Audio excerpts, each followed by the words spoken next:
Hi, I'm Chris. We're going to be talking a little bit about ambulance diversion. Um, you may notice I specifically changed my name here to not having a particular affiliation because I'm speaking only on my own behalf. Uh, uh, you all know that I wear multiple hats and affiliated with several different organizations, but today I'm not speaking on behalf of any of them. So not UCSD, not Fire Rescue, not District 4, not Department of Health and Human Services. I'm not speaking on behalf of anyone I don't work for either. So it's just me. Um, the plan today, we're going to give a brief overview of what diversion is. Then we're going to do at least a moderately deep dive into some of the literature. But mostly, I want to leave a lot of time for any questions or discussion because that is always the coolest part of any of these presentations. So nomenclature is always important because before we talk about things, we should make sure we all agree on what we're talking about. Um, Ambulance diversion is what a hospital requests when they don't want ambulances to come to them, whether it's specialty specific or in general. That is a request for diversion. Ambulance bypass is what an ambulance does when it goes past the nearest facility. An ambulance bypasses a facility requests diversion. Um, You'll see a few times in this lecture the term access block. This is when patients in the ED are admitted, but not able to move up to their inpatient areas. Usually we call this boarding, but in the literature it's referred to as access block.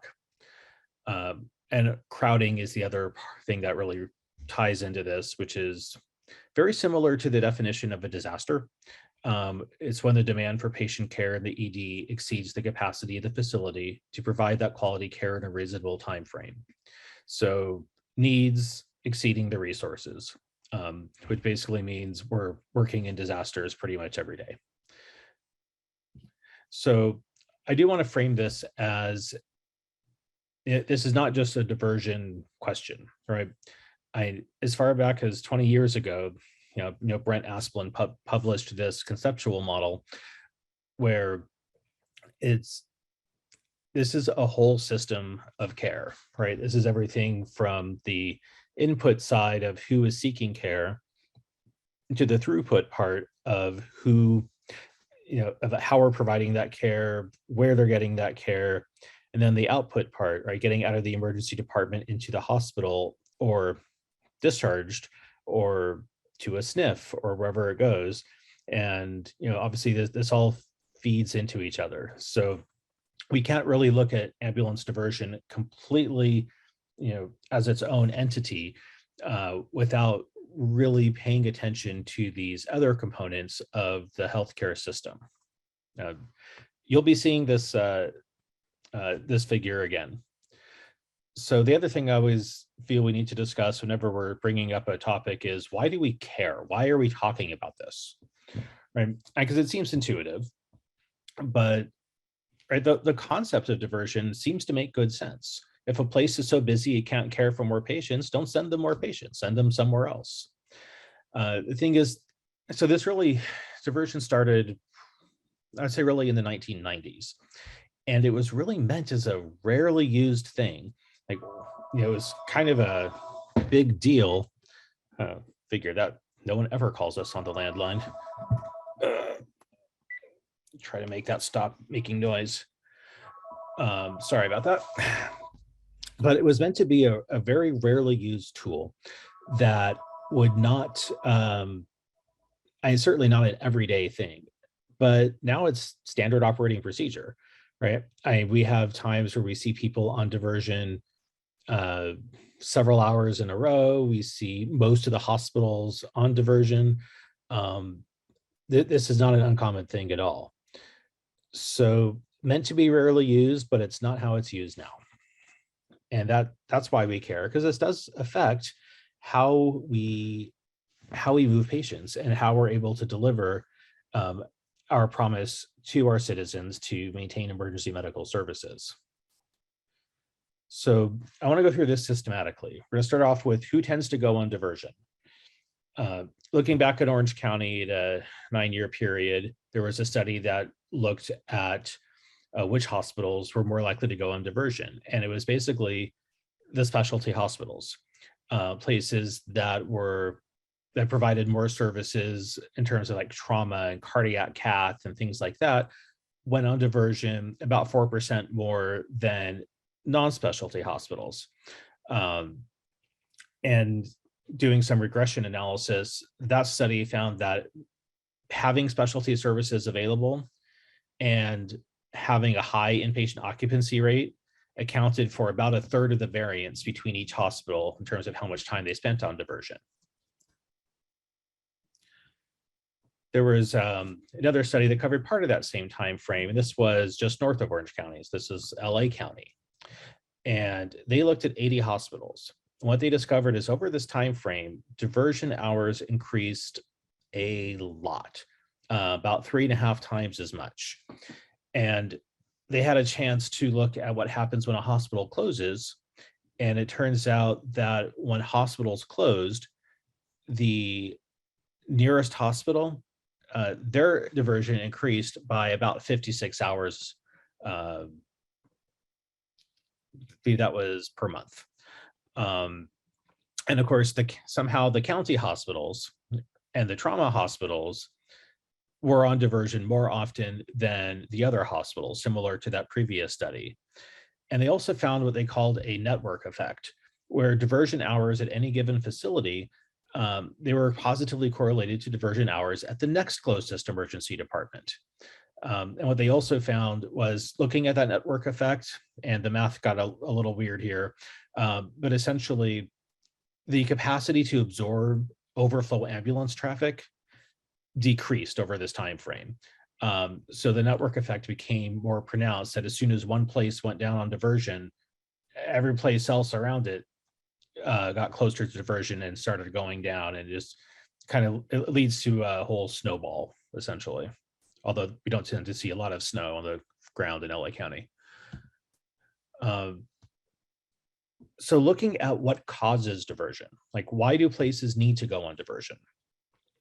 And we're talking about ambulance diversion basically as a way of resolving or at least mitigating ED crowding. So this study, looking at California emergency departments, was over another 8-year period. And what they found was inpatient volume is really the driver for diversion hours. A 10% increase in inpatient volume led to a 5% increase in diversion hours. But that same 10% increase in ED volume only led to a 0.7% increase. So that's a 7-fold higher impact. So this is not primarily an emergency department cause for ambulance diversion and for crowding. It really depends more on your inpatient occupancy, your inpatient volume. And this next point has a whole bunch of numbers, but basically what it had to do was that when one ED went on diversion, the next closest one was more likely to go on diversion, and it was more likely to be a severe episode where they were on it for longer, essentially. So as we've mentioned, this is an overall health system capacity issue, right? This is not purely an EMS or purely an emergency department problem. And part of the reason that we seem to spend a lot of time talking about ambulance diversion is because it's one of the only tools we have in EMS. Right? EMS systems, we don't control inpatient volumes. We don't do surgical schedule smoothing, whatever it is. This is the hammer we have, right? But just because we have the hammer doesn't mean that it's the right tool for the job. So diversion is not a completely benign phenomenon. And there are a lot of studies out there that have shown worse outcomes for patients when ambulance diversion is high and EDs are crowded. So this study, looking at basically all the hospitals in California that are general acute care hospitals, right? So not the long-term specialty hospitals or psych facilities or that sort of thing. and also excluding the federal hospitals because they don't play in the same databases, looked at about 1 million ED visits. And patients who were admitted on days when there was a lot of ED crowding were more likely to die, more likely to stay longer, and the costs, not just the charges, but the actual cost of that admission went up. And so you can see over that year, uh, when ambulance diversion and ED crowding were high, we saw an additional 300 deaths, 6,200 hospital days, and $17 million in costs. There's been a connection between cardiac outcomes, specifically things in acute myocardial infarction. Um, there's actually several studies on that, well, at least 3 or 4 studies. I'll just mention one from New York City, where when they saw increasing diversion, they saw that more people were dying of MIs. And it seemed to be related to delayed cath time, as well as worse adherence to best practice standards. And this represented about 84 people dying every year, correlated to times of higher diversion and crowding. Now, there's obviously financial outcomes as well. This particular study took a look at a Pennsylvania hospital. They looked and found somewhere over 1,000 patients that had eloped from the ED after triage, but before treatment. And they also looked at ambulance diversion hours and compared, basically said what's our average per patient and that sort of thing. And basically came down to that one hospital lost about $3 million from ambulance diversion, and another $750,000 from patient elopements due to crowding. Now, in fairness, there is a counterpoint to this particular one. This other study that showed that profitability actually increased during periods of diversion. That the more diversion you had, the higher your profitability was. At this hospital, they made an extra $120,000 a week when they were on lots of ambulance diversion compared to no diversion at all. And basically what it came down to was, as long as the hospital's full, you're making money. So they don't really care where the patients are coming from. So in that sense, the more you divert, the more money you make, as long as your hospital's full. I don't know if that's necessarily the right reason to continue ambulance diversion, but it's what I found. And I obviously did not want to hide literature, try not to cherry pick or anything like that. Another issue that people started to look at somewhat more recently has to do with equity in outcomes. And looking at that same database of hospitals back in 2007, the same authors that published that other study found that hospitals serving a higher proportion of minority patients, so specifically by decile, like those that were in the top 10% of serving people that were in minority socioeconomic groups compared to those in the lowest 10% of treating those groups, they had about 4 times as much ambulance diversion. And almost all the hospitals were on diversion at some point. And it's not just the number of diversion hours, right? They also found a link to heart attack deaths, that these hospitals that were treating a high share of Black patients were more likely to experience ambulance diversion. And those Black patients had higher mortality than white patients when exposed to those higher levels of diversion. It was similar at the low levels, but when diversion went up, the 90-day mortality and the 1-year mortality were higher. And they did a sensitivity analysis to look at communities where they had these hospitals that served Black patients more, and then just in those hospitals were their mortality outcomes by race. And even then, there was about a 5% higher mortality, 1-year mortality among Blacks who were admitted on days with medium diversion compared to white patients. So as usual, we find that outcomes are not equitable, and that things which affect us poorly tend to affect some of us more poorly than others. So these results held. They controlled for individual communities, all that sort of stuff, and basically, this is not saying that diversion kills people, but that times of diversion are correlated with that higher risk of mortality that is unequitably borne. Right. So there are a lot of potential downsides to ambulance diversion is really what pops up in the literature. And it leads to the obvious question of, are there alternatives? Is there something we can do other than hospitals saying, hey, we need to stop taking patients for a while?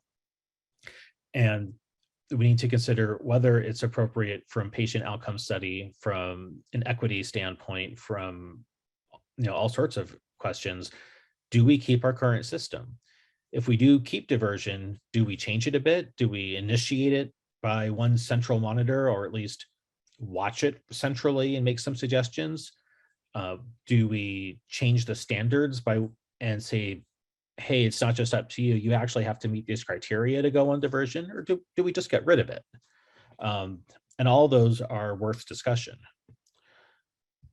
So in terms of centrally initiated diversion, this was a study out of Calgary. They took a look at ED capacity, as of course they have tighter integration of their hospital information systems, since it's all part of a national health service.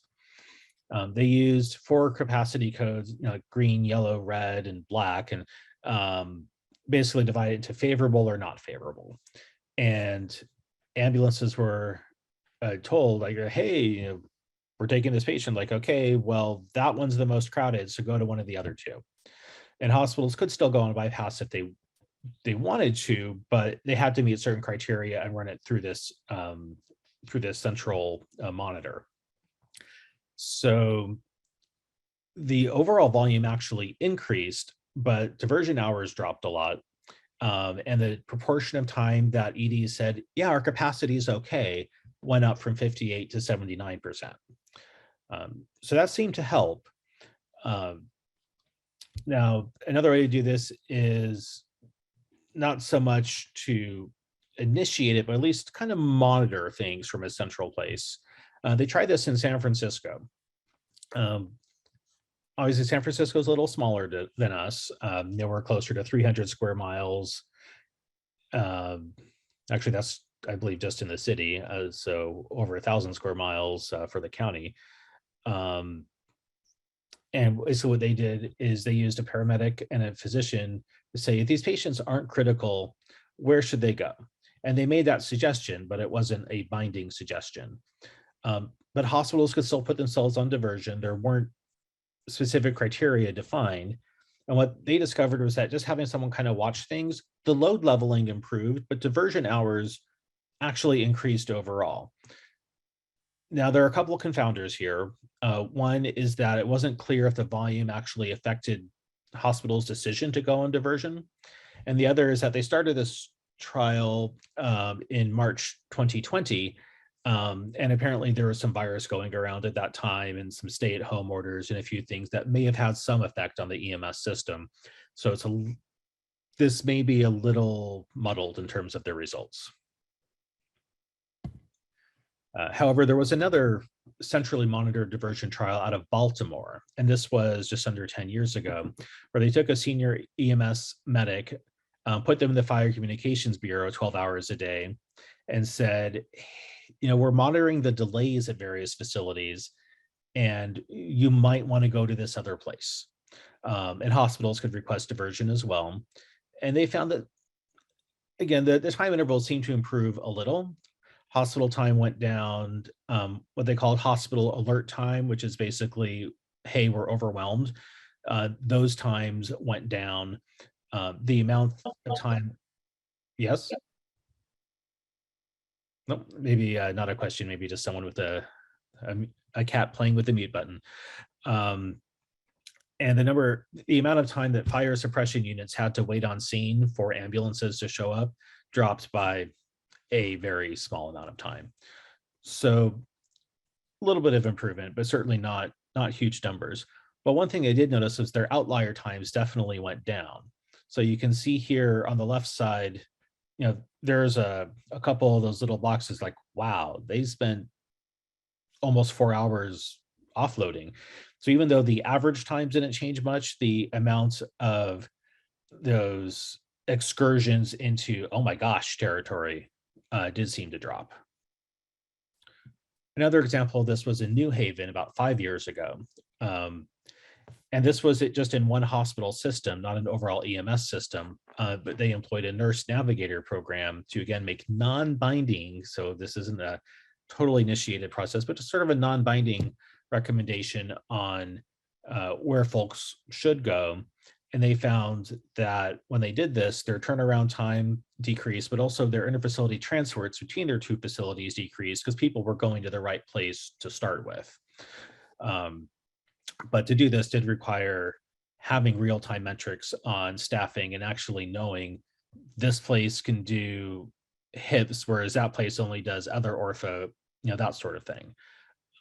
We, so it, that amount of what we call resource inventory and resource typing certainly takes a fair bit of work to set up. This may not extrapolate across a multiple health system uh, uh, region like we have here. So we've looked at this in San Diego too. Back in 2001, oh, I've got it right on here. There was a county-wide committee that said maybe we should put up specific standards for when to go on diversion. And what we found was that even just having those standards in place, although ambulance runs increased, the number of patients being diverted from their preferred hospital decreased by about 1,000 patients a month. Diversion hours decreased by about 3,000 hours a month. And it's really clear when you look at this graph where the intervention started, right? Like suddenly the hours just dropped. And then even though the intervention itself ended, diversion hours stayed quite a bit lower. So this was a fairly successful way of causing less diversion, but obviously not zero diversion. And there were still 1,500 to 2,000 hours of diversion a month across all the facilities. Let's see, it looks like there might be something in the chat. Hospitals is related to actual no beds or no staff. Brad, that is a great question as to whether diversion is correlated most with occupancy versus staffing. And from what I can tell, the answer is it's both. It's basically, can you take another patient? We talk about that 3S, paradigm: staff, stuff, and structure. You need all of them, and if any of them are lacking, then you don't have the capacity. And for load sharing, you're right, it does become complicated when patients have medical homes, and we'll get into that in a little bit more in a few minutes here. So one other trial of limiting diversion was up in Sacramento. They defined some criteria, although I didn't see what the actual criteria were. And basically, they called this their 3-2-1 plan. They just tried to ramp it down, said if after 3 hours, you have to be open for at least an hour. Then they changed it to 2 hours. Then they changed it to 1 hour. And although the volumes went up, diversion hours went down. And part of it is you weren't allowed to be on divert as much. So of course, some of the hours went down, but it also seemed to be more than just that. And then that remained as a persistent effect.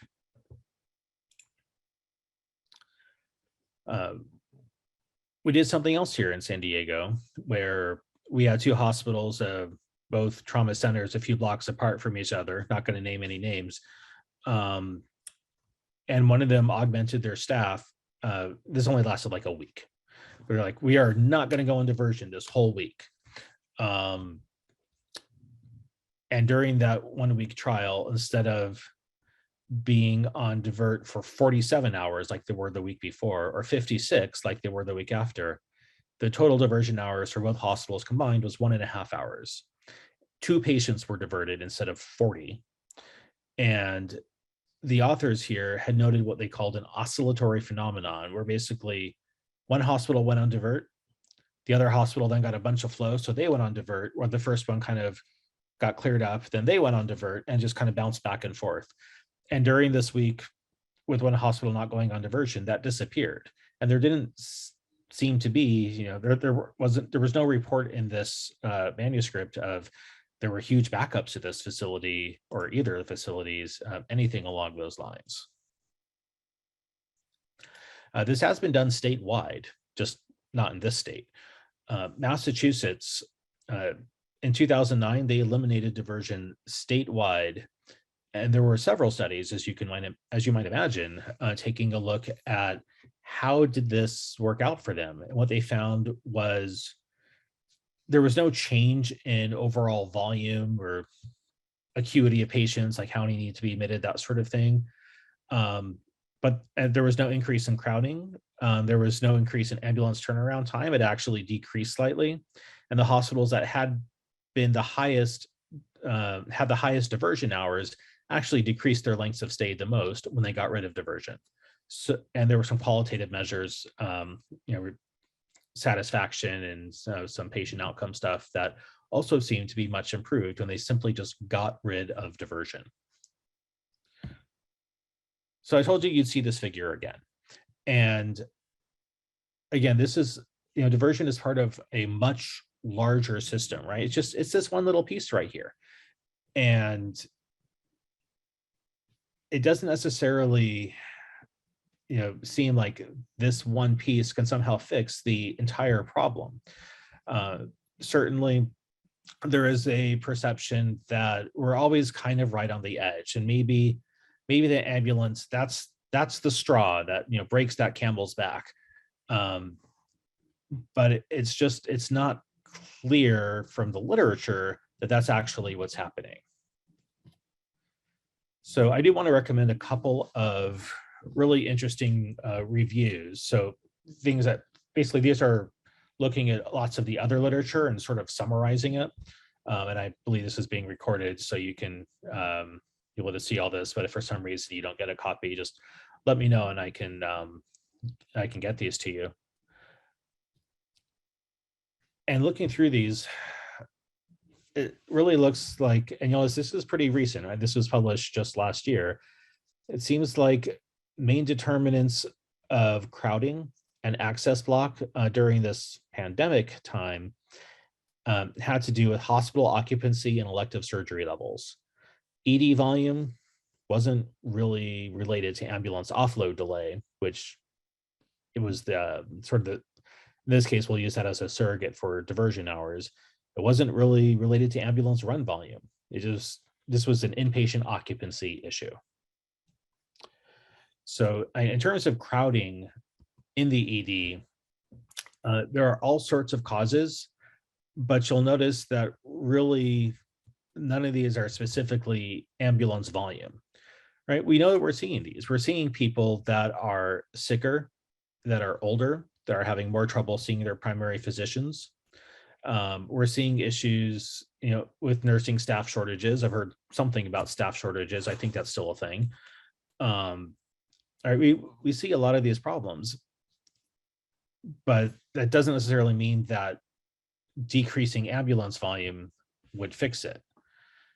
And the same review, went through, looked at, it cites a lot of that same literature in terms of consequences of ED crowding, worse outcomes for patients, reduced satisfaction, more errors, more problems following best practice guidelines, even increased stress and violence towards staff.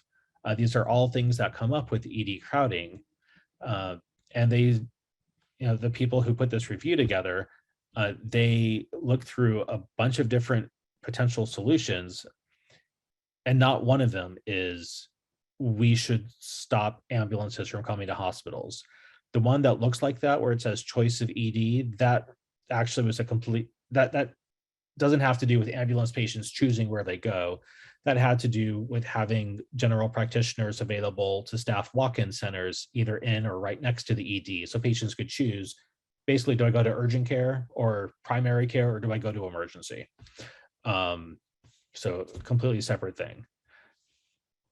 So really the conclusion from looking through all of this over the last month or so, One is that ED crowding it's a very real problem, right? And it's not just consequences for EMS systems where we have ambulances out of service for several hours because they're sitting on the wall. There are consequences for patients. There are more deaths, there are more costs, they stay in the hospital longer. Um, Particularly people with heart attacks are more likely to die at times of high ambulance diversion and high ED crowding. Um, so that's real, and that's something that we need to keep in mind. And what we see out there suggests that while ambulance traffic is symptomatic of crowding issues, it's not actually a significant contributor to that crowding, which means you can reduce it or you can eliminate it, and it doesn't seem to affect ED crowding. So to successfully address that, really, you got to look at the entirety of the patient care episode, right? That whole figure, not just that one little piece of it. I Otherwise, you're pretty much honestly just rearranging the deck chairs and not making a huge difference in patient outcome. So I've got a whole bunch of references that, again, I'll send this off to anyone who wants to go through all of these. Um, but mostly, I want to take your questions. So if there's anything I can answer for you, I'm going to end the full screen mode here and see if we can start taking some questions.